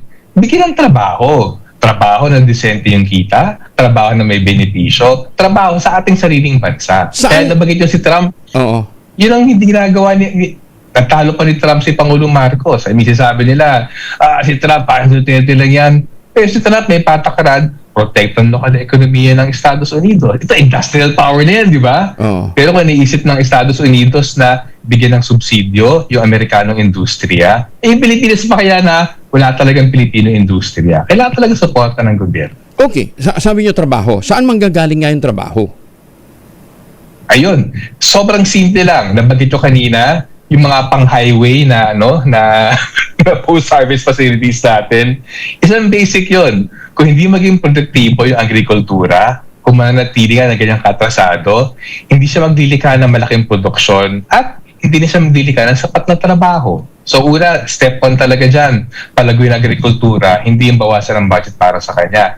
Pero yung pinaka long term na pagkukunan ng trabaho, hindi agrikultura actually, may hangganan yan, limitado kasi lupa sa Pilipinas, industriya. So yun ang palagi hinahanap namin, bawat budget, bawat administrasyon, ano yung kanilang plano para lakasin ang Pilipinong industriya. Tulad ng ginagawa ng China, tulad ng ginagawa ng US, tulad ng ginagawa ng lahat ng mga bansa sa Europa, yun talagang pinagtapatakahan namin. Malino naman sa economic history ng mundo, hindi sasapat ang trabaho kung walang malakas na industriya. Bakit natin hindi suporta ng Pilipinong industriya? So, mechanization. Mechanization is one. Talagang, honest to goodness, mechanization. Oh, step 1 kasi yun eh. Kasi alam nyo ba, okay, isa pa, hindi naman to trivia, no? Pero alam nyo ba, mula noong 2021, yung agriculture productivity natin ay bumabagsak siya. So, yung average growth ng productivity sa mga nakarang dekada, mapatak siya ng about 5 or 6%. Mula noong 2021, hindi na dahil sa COVID, bumagsak ang agriculture productivity natin. Mula nung pumasok si Pangulong Marcos. Tama, may bahagi doon, kalamidad, pero taon-taon na may kalamidad eh. Diba? Hindi yan bago. Sa amin, yung mechanization, malaking tulak yan para increase yung productivity. Kung increase yung productivity, dadagang kita ng magasaka. Kung dadagang kita ng magasaka, mas maraming perang ikot sa kanayunan. Kung mas maraming perang ikot na kita sa kanayunan, mas nadaming trabaho sa kanayunan. So sa amin, may mga basic steps na kailangan gawin. Pero kung hindi hinaharap yun, kung palaging parang kung sasabihin hindi, globalization ngayon, hindi uso magbigay ng suporta sa local na ekonomiya, sobrang palis na po yung ganong kasing pag-iisip. Pero yung economic managers natin, nakakahon pa rin siya sa sobrang makalumang pag-iisip. May direksyon ngayon. Ito matagal na rin nating hinihiling. I-nationalize na uli ang basic agricultural services. Kasi nga nagkaroon ng devolution, di ba? And because of devolution, yung yung mga programa for agricultural development binigay sa lokal. Kaya napabayaan. Kaya sabi ko nga naging employment office lang ang ang MAO, ang PAO, di ba? Ngayon gagawing national na uli. Is that the right direction? 100% yun ang kailangan. Kasi isang halimbawa lang, yung China, in China, kung tayo 115 million population, in China 1.3 billion, di ba? Alam niyo ba yung pagkain sa China, iba doon isang kung bigas man yan, o baboy, o manok, on average, that's about 1/3 to 1/4 lamang yung presyo, yung baba ng presyo nila kaysa sa Pilipinas. So kung ba, hindi ko lang eksakto kung paano i-compute dun sa renminbi. Pero halimbawa, kung 40 pesos yung bigas natin sa Pilipinas, actually hindi, pero kung sabihin natin 40 pesos, 30 pesos lang sa China. Kung sinasabing 120 pesos yung pork sa China, kumpara sa 250 natin ngayon, ganun yun. So, 1/2 to 1/3 ang mas murang pagkain sa China. Bakit? Nationalize nila yung hindi lang actually agrikultura, even yung mga industriya. At yun ang kailangan kasi para makakuha ng sapat na rekurso, kailangan yung gobyerno ang magtitipon ng rekurso na yan. At para gastusin ng tama yan, na hindi lang yung makikinabang yung may ilang mga negosyante dyan na medyo malapit sa kusina, yung gobyerno, kailangan siya magbibigay ng pantay-pantay sa lahat na nangailangan na lugar. At nationalization ang pwedeng paraan dyan kasi kung di nationalized, hindi tama na bigyan ng subsidio ng gobyerno yung pribado negosyante. Pero tama na bigyan ng gobyerno ng subsidio yung public na services. Diba? Whether NFA yan na mas malinis or National Irrigation Administration na mas epektibong irrigation natin, kailangan talaga nasa balakas ng gobyerno yung pagpapaunlad. Hindi lang siya agrikultura. Sa amin, pati industriya. Hindi pwede hayaan lamang dun sa negosyante. Kasi lalo na kung dayo negosyante, wala mang interest na palakasin ng ekonomiya ng Pilipinas eh.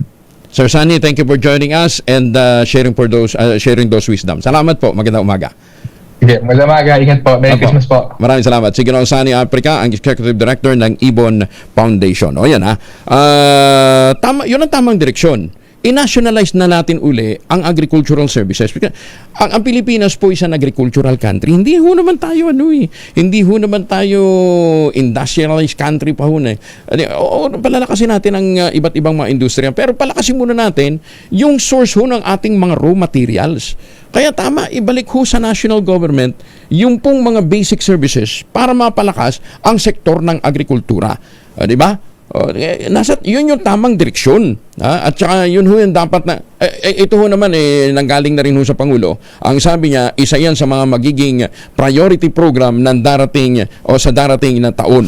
Magandang umaga, Pilipinas! 24 na makalipas ang 5:00 ng umaga.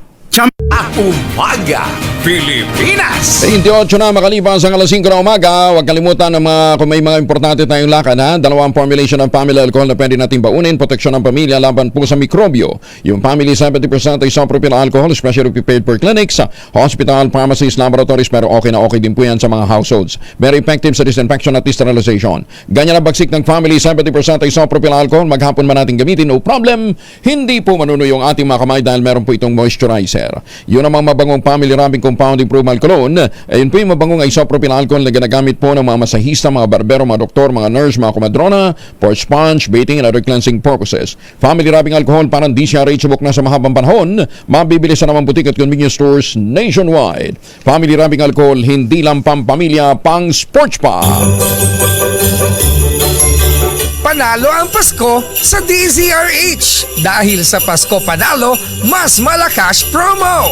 Tutok lang sa DZRH at manalo kapag kayo'y aming natiempohan na nakikinig sa DZRH AM o nanonood sa DZRH TV at DZRH Facebook. Instant may pamasko ka na, may aginaldo ka pa. 1,000 pesos na aginaldo, may pamaskong Noche Buena basket pa. Mula yan sa DZRH. Lakasan lang makinig sa DZRH Radio at tutok lang sa DZRH TV at DZRH Online. Dahil ang DZRH, una sa Pilipinas, una sa Pilipino. Ayan, antabayanan po ninyo ang tropa ni Sherwin Alparo sa barangay North Bay Boulevard, South Navotas City. Nag-iikot sila dyan. Lakasan ninyo ang inyong mga radyo at telebisyon. Maganda umaga, Pilipinas! May nanalo na. May nanalo na. Hindi ko nga... Hindi mo sa mahiwagang tunog. May nanalo na sa Radyo Natin Excellence Awards 2024. Makinig at manood sa December 20, araw po ng Biyernes po yan, alas 7:30 ng gabi. Sabay-sabay po natin ipagdiwang ang husay at dedikasyon ng ating mga Radyo Natin stations, mga programa at mga announcers natin sa mga lalawigan. Live na mapapakinggan sa Radyo Natin nationwide at live ding mapapanood online sa YouTube at Facebook. At abangan din po yung pagbabalik ho ng Lyricas at Geo Quiz sa mga anniversary games po yan ng radyo natin. Ano? Ang radyo natin anniversary celebration ay hatid sa atin ng ACS Manufacturing Corporation, makers of Pride Detergent at Shield Bath Soap at ng Angcomadrona Party List. Ayan ha. Muli, maraming salamat po sa lahat ng mga nagtataguyod, sumusuporta sa radyo natin Excellence Award. Mahiwagang tunog! Ito muna yung ating mahiwagang tunog, nagkakahalaga ngayon ng 18,000 pesos.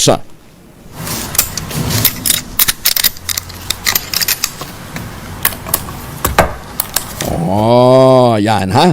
Ang inyo pong masagot, ipapadala po ninyo sa 0919-282-6485. Sundin ang tamang format po ng pagdetext, empty space, name / address / contact number / at ang inyong sagot. ₱1 lamang po maaaring mag-text sa ating text line gamit ang inyong mobile number. Sa mga sasali online, kinakailangan meron po kayong sharer badge. Huwag na muna magbigay ng clue. Nakuha na nga po. Item number 1, item number 2, prinsipyo ng physics, nakuha na po. Kaya lang, magkaiba yung mga sumagot. Ibig sabihin, alam na ninyo more or less kung ano yung sagot, di ba? Lumagda naman sa isang kasunduan ng Department of Environment and Natural Resources at SM Prime Holdings sa paglulunsad ng real-time air quality monitoring station sa Quezon City. Ayon kay Environment Secretary Antonio Yulo Loizaga, ang inisyatibong ito ay bahagi ng programa ng gobyerno na matugunan ng umiiral na air pollution sa bansa. Sa pamamagitan ng programang Adapt a CAM o Continuous Ambient Air Monitoring System. Ulitin natin ha. Adapt a CAM sa Continuous Ambient Air Monitoring System na inilatag sa SM PHI property sa Matandang Balara, Quezon City. Magkakaroon ng air quality data gathering tool na magagamit ang DNR para ma-monitor ang air quality ng lungsod Quezon. Dagdag pa rito, konekta rin ng Environmental Management Bureau ng DNR ang Adapt a CAM sa kanilang data handling system para mas mapalawak pa ang kanilang real-time air quality monitoring sa buong National Capital Region. Ilang bahagi ng Ross Boulevard sa lungsod ng Maynila isasara sa mga motorista bukas. Alamin natin kung bakit mula kay Boy Gonzales, Aris 29. Boy, good morning. Good morning, Kuya Angel. Nag-abiso na ang Manila Local Government Unit ng, sa mga motorista hinggil sa isasarang bahagi ng Ross Boulevard bukas sa araw ng Sabado, December 7. Ayon sa Manila LGU, pasamantalang sarado ang southbound lane ng Ross Boulevard dahil sa gagawin takbo para sa Kalikasan 2024. Mula alauna ng madaling araw, umaga hanggang alas 5. Na madaling araw ay sarado ang nabanggit na kalsada. Magsisimula ang nabanggit na aktibidad sa CCP Complex dyan sa Pasay City at ito iikot ng mga participants sa Ross Boulevard. Sabi ito, inabisuhan ng mga apektado motorista na dumaan muna pasamantala sa alternatibong ruta upang hindi sila maabala sa biyahe. Ito si Boy Gonzales para sa DCRS, una sa Pilipinas, una sa Pilipino. Maraming salamat, Boy Gonzales. Pilipinas! 34 na makalipas ang alas 5 ng umaga. Pilipinas! Muli magandang umaga sa mga seafarers natin. Uuwi kayo ng Pilipinas, ha? Huwag na humagbaon, huwag pasalubong ng imported na tsokolate. Meron ho tayong locally made na tangerine chocolate. Produkto po ito ng mga magdiniyog ng mga magsasaka dyan po sa lalawigan ng Quezon. Sa tulong po ni Dr. Helen Tanyo po, mga planting material ng kakao galing Davao. Hinakot po yan para maitanim sa ilalim po ng mga nyugan. Kaya ngayon nagpuproduce sila ng dekalidad na kakao beans. Ipinoprocess po yan para maging tangerine chocolate. Ngayon ho, talagang napakataas ho ang presyo ng tsokolate. Kaya napakaganda ng timing nito. No, ho? Kaya para ho sa mga gustong mag-avail nito pong produktong ipinagmamalaki ng mga taga Quezon, 0919-095-5935. Yan po kayo pwede mag-text, ano ha? 0919-095-5935 o dili kaya search po na yun tangerine-chocolate.ph. Nandun din ho yung mahigit 10 variants ng tangerine chocolate na mga raw material ay galing din po sa ani ng ating mga magsasaka. Tangerine chocolate 100% gawang lokal, gawang atin, pero taste and looks global dahil tinulungan po ng Department of Science and Technology at ng DTI. Tangerine chocolate, sabi nga ni Dr. Helen Tane, tangkilikin ho natin. Iba't ibang ahensya ng Valenzuela PNP sumailalim sa training para mapahusay ang pag-imbestiga sa paghawak ng kaso. Detalye ng balita mula kay Edwin Duque, RH23. Edwin, good morning. May bundag Kuya Angel, sinilalim na ang Valenzuela PNP sa komprehensibong pagsasanay sa edukasyon para doon sa mga pulis na naglalayong mapaputi ang kausayan sa solusyon sa krimen, investigasyon at kakayahan sa pagbuo ng kaso ng mga pulisya. Ay kay Atty. Eugene D. Alayon ng Manila Trial Court, Assistant na Pinuno ng City Prosecutor. Ang kaganapan niya ay bilang paunauhing nagpagsalita. Inalakay niya ang mga pangunahing dahilan kung bakit natatanggal ang mga kaso ng droga, mga pamamaraan sa droga, partikular na ang pagmamarka at inventaryo ng mga nasa usap na ebidensya. Isinagawaan niya ang epektibo ng pamamaraan sa pamamagitan ng isang open forum pagkatapos ay mga lecture sa mga kapulisan. Ang naturang programa niya ay dinaluhan at pinangunahan ng iba't ibang departamento ng Valenzuela Police sa pangunahan ni Police Colonel Nixon Tayaban, ang chief ng SARMS, SIDMS at iba pang istasyon sa buong Valenzuela City. RH23 Edwin Duque nagulat sa DZRH, una sa Pilipinas, una sa Pilipino. Maraming salamat Edwin Duque. Samantala, Panalo ang Pasko sa DZRH. Dahil sa Pasko Panalo, mas malakas promo. Puntahan na natin ang location ng ating roving team. Namamasok po. may huli na! May huli na si Sherwin Alparo dito sa Barangay North Bay Boulevard, South Nabota City. Sherwin, good morning. Yes, good morning kay Angel. Tignan mo naman, napakaganda ng tanawin sa NBBS. Alam mo, para ka nasa Banggi sa Ilocos dahil, alam mo, windmill itong mga nakatayo na mga poste na ito na yung kanilang pailaw. Ayan, no, tignan mo, yung mga parol na kumukuti-kutitap, kumukuling-kuling tuloy.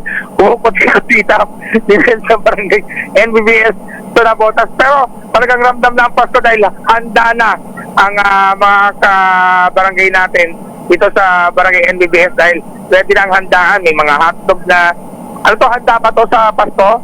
O paninda? Paninda pala to. Paninda pala to ngayong umaga. Ha? At nahuli natin itong bahay na to.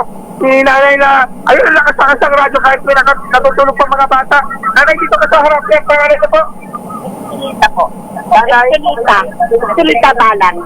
Oh, Estelita Balan. Palagi kayo nakatunin sa DCRH? Opo. Oo. Ay, yung asawa ko nga po namatay eh. Nakikinig po yun. Hindi pa siya namamatay. Nasa ulo yung radyo. Yung radyo nasa ulo niya. Nakikinig siya lagi. Eh ngayon wala na po. Eh kasi yung radyo, nung niliting yung asawa ko, dinala din sa cementerio. Wala na tuloy ako makinig. Ginawa ko, bumili na lang ako ng bago para maalala ko siya. Parang tuloy-tuloy yung pag-habo. Ganun palang love story ng radyo na yun, Sherwin, ano ha? Oo, okay na. Parang familiar si nanay. Kayo po, in-interview na po siya. Sila rin po yung nag-interview sa asawa ko. Ay, natuwa po yun. Umiiyak pa nga yung asawa ko nung umalis na po sila eh. Tapos namatay na siya. Dinala sa ospital. Angelo, natatandaan ko yung tatay na nakahiga sa kama na lang.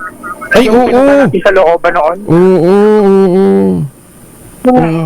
Para bago mag-anniversary tayo nun. Apo. Siya yun? Apo. Siya po yun. Nakikiramay po kami. O siya, sige. Nakikiramay po kami at nakakalungkot na. Nawala na si tatay. Alam mo, Angelo, nung pumasok tayo sa looban, yung sa bahay nila, yung si tatay talagang nakahiga na lang sa kanyang papat. Tapos yung radyo, napakalakas sa loob ng kanilang bahay dahil yun na lang ang kanyang relo. Hindi na siya nakakabangon. Opo yun. At nung pumunta kami po noon, nawala na rin siya? Opo, nawala na po siya, namatay na po siya. Kaya ginawa ko, para maalala ko siya, bumala ko ng radyo para mapakinggan ko yung DCRA. Oo. O siya, sige, Sherwin. Oo, dahil parang inadya na dito kami. Apo. Para pong inadya po sila na pumunta rito kasi dito po siya na interview. Oo. Magkano bang bilim niyo ng radyo niyo, Nay? Ay, yung radyo niya, yun, nasa loob ng... magkano bili ni Nanay ng radyo niya, Sherwin? Magkano bili mo sa radyo mo daw, Nanay? 900 po. I-refund mo, Sherwin. Gawin mo 1,000. Bigyan mo na ng 1,000 si Nanay. Refundan natin yung pagbili niya ng radyo. Oo, dahil bumili ka ng radyo, Nanay, at ikaw ay nahuli namin na nakikinig ngayon sa DZRH. Meron kang premyo na 1,000 pesos. Salamat po. At Angel, yung pambili ng radyo. Dagdagan mo 1,000. Gawin mo ng 2,000,000 yung premyo ni Nanay. Salamat po. Oo naman. Salamat po. Kasi magbe-birthday po yung asawa ko sa December 24 po eh. Talaga naman. Advance birthday na namin yan. Di ba, Angel, parang inadya na ihatid tayo ni tatay dito sa kanila at makita natin ulit si Nanay na mabigyan ng pampa-birthday niya. Dahil marami na kayong handa. Okay na yan. Happy birthday, tatay. Asa ka man in heaven. Bibigyan ka pa namin ng grocery. Candicer Agent. Ayan, meron ka grocery po. Salamat po. At syempre, meron ka rin Candicer Agent umbrella, ha? Kaya para sa iyo, Nanay, para maalala mo si tatay palagi. Ano masasabi kay Angel? Maraming salamat po sa DCRH at sa inyo po. Maraming salamat po. Angel, ako maraming salamat. Pero hindi natin inaasahan sa sila pala itong napunta na rin natin nung nakaraan. Ito, natatanda ko itong sa bilisan ko. Salamat, Kisaya! Ay, Kisaya. Kasi yan nung nandang sa labas, nasa labas noon. Itong mga ating anak niya na magdadala sa kanya noon sa hospital. Yung papa ko noon. Umiyak yung papa ko nung pumunta kayo. Pagkalit ninyo, umiyak sa akin. Di raw na sayang pakikinig niya sa radyo. Sinabi niya yung papa ko. O siya, sige. Congratulations ulit, ha, Nay? Oo, congratulations sa inyo. Nakakataba ng puso na tinuloy niyo yung pakikinig ng radyo na alang-alang kay tatay. Apo, maraming salamat po sa inyo sa DCRH. Maraming salamat din po. At sa mga nais manalo ng 1,000 pesos sa akin tumutok sa DZRH, baka kayo nasusunod natin winner sa DZRH Pasko Panalo from Mars number 6. Sherwin Battle para DZRH, una sa Pilipinas, una sa Pilipino. Maraming salamat, Sherwin. Maganda umaga, Pilipinas. 49 makalipas ang alas 5 ng umaga. Magandang umaga kay Boss Emil Sarmiento. Magandang umaga po sa inyo. Uy, congratulations nga pala kay Boss Juni Carbonell, ano ha? Ayan, bossing. Congratulations sa inyo pong bagong appointment bilang isang assistant secretary. Ipinagmamalaki ka ng class mapitagan ng Philippine Military Academy Batch 80. Maganda umaga, Pilipinas! Class 80 pala. Parang high school lang ha. May mga batch-batch na yan. Okay. Baka kayo hindi magandang gising. Baka hindi ho kayo nakapag-ultabayo. Oras na ho para kayo mag-ultabayo. Ang ultabayo po ay postbiotic with Lactococcus lactis strain plasma. Yan po ay inaral ng mga dalubhasa sa pamamagitan ng mahabang clinical trial sa Japan. Ano? Ang bawat kapsula po ng ultabayo ay nagtataglay ng 50 billion cells ng Lactococcus lactis strain plasma. Kaya napaka-potent po niya na pagpasok sa ating katawan, ina-activate po yung PDC, yung plasmacytoid dendritic cell. Yan po yung commander ng ating immune system. Kaya naitataboy po ang mga toksin sa ating katawan habang tayo po ay natutulog. Napapanumbalik ang sigla ng ating katawan, ang ating lakas na tataboy din ang mga toxins kung kaya't nagkakaroon tayo ng paglakas ng ating immunity. Available po sa Mercury Drug, Amesco Drug, Pasmed Pharmacy, Curamed. At huwag po kalimutan, ang ultabayo ay hindi gamot at hindi dapat gamitin panggamot sa anumang uri ng sakit. Maganda umaga, Pilipinas! Iwala naman ng Pangulong Bongbong Marcos na makukumpleto bago matapos ang kanyang termino sa 2028 ang mga infrastructure project sa Davao City. Sinabi ito ng Pangulo sa pangunguna niya ng distribusyon ng titulo ng lupa at Certificate of Condonation with the release of mortgage sa mga benepisyaryong magsasaka sa Region 12. Kabilang sa mga proyektong inaasahan ng Presidente na agarang matatapos ay ang Tagum City Bypass Road, Island Garden City ng Samal Circumferential Road at Carmen Tagum City Coastal Road. Hangad ko na sa susunod na pagbisita ko rito ay pasisinayaan na natin ang Tagum City Bypass Road at ang Island Garden City of Samal Circumferential Road. Sa 2026 pa raw po matatapos, pero mas maganda kung mas maaga at pipilitin natin mas mabilis at mas maganda pa ang pagpapatayo na yan. Hindi lang po yan, inaabangan din ang pagbubukas ng Carmen Tagum City Coastal Road. Tiyak na makakatulong ito sa pagpapabuti ng sitwasyon ng trapiko at pagpapabilis ng galaw ng inyong transportasyon. EPD, paigtingin ang tech-based intel ngayong holiday season. Detalye mula kay Edniel Parosa, RH52. Edniel, good morning. Good morning, Kuya Angel. Inatasan ng Eastern Police District ang mga tauhan itong paigtingin ng intelligence monitoring sa Pasig, Mandaluyong, Marikina at San Juan. Ayaw papalapit ang Kapaskuhan, binigyan din ni District Director Police Colonel William Mortuliao ang pangangailangan sa tinawag niyang tech-based na police system kung saan gagamit ng modernong at makabagong teknolohiya itong EPD sa pagbabantay laban sa posibleng banta.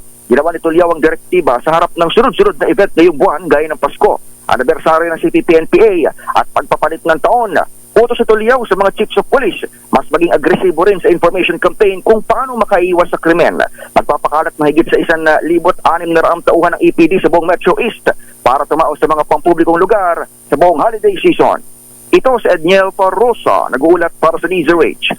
Una sa Pilipinas, una sa Pilipino. Maraming salamat, Edniel. Maginhawa Street sa Quezon City, isa sa publiko. Magkakaroon ng Maginhawa Arts and Food Festival. Nandun si Mal Gonzalez, RH My Bal. Ngayon pa lamang, Kuya Angel, ay nag-abiso na ang Quezon City Traffic and Transport Management o QCTTMD dahil sa inaasang traffic sa paligid ng Maginhawa Street sa Quezon City. Ito'y dahil sa pagdaraos ng Maginhawa Arts and Food Festival 2024 bukas, araw ng Sabado. Simula alas 9 ng umaga bukas hanggang alas 12 ng madaling araw na ng Linggo, December 8, ay magpapatupad ng traffic rerouting sa nabanggit na lugar. Kabilang sa mga isasarang daan ang Masinsinan Street, corner Baluyot Street, hanggang sa Maginhawa Street, corner Mahabagin Street. Pagtatalaga naman ng sapat na tauhan ng TTMT at Department of Public Order and Safety o DPOS para maisaayos ang daloy ng trapiko sa nasabing lugar. Ako si Val Gonzalez, DZRH, una sa Pilipinas, una sa Pilipino. Maraming salamat, Val. Samantala, mamalengke tayo nasa Guadalupe Public Market sa Makati. Si Giselle Ricaport, RH15. Giselle, good morning. Good morning, Kuyang Angel.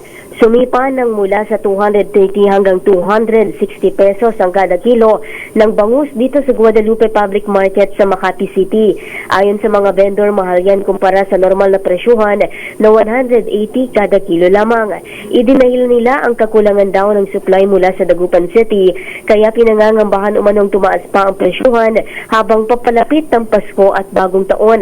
Bukod sa bangus, nananatiling mahal ang iba pang klase ng isda gaya ng galunggong na nasa 300 hanggang 320 pesos mula sa normal na 160 hanggang 180 pesos kada kilo lamang.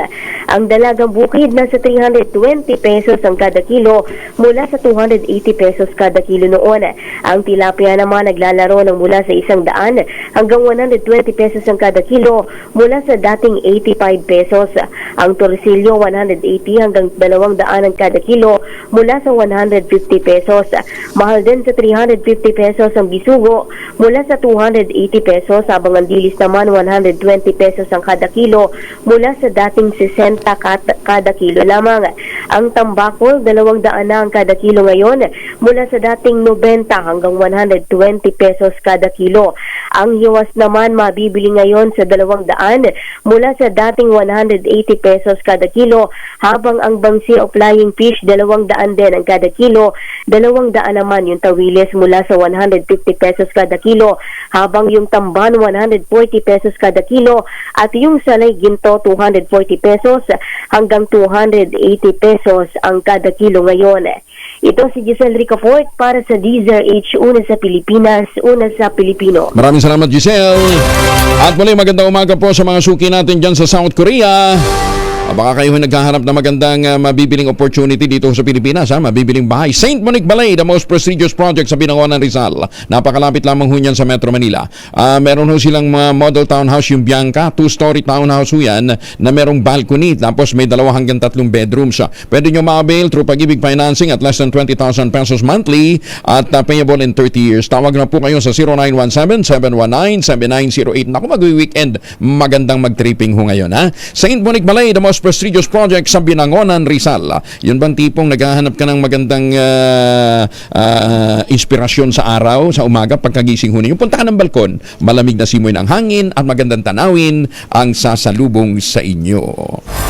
Paano po? Happy weekend! Maraming salamat sa inyo walang sawang pagsubaybay, pakikinig at pagtitiwala, magtanim ng kawayan para sa kalikasan at kabuhayan. Ngayong araw na ito ay special day ni Presidential Communications Office Secretary Dr. Cesar Chavez. Dr. Cesar, happy birthday! Maganda umaga, Pilipinas! Alas 6 na umaga.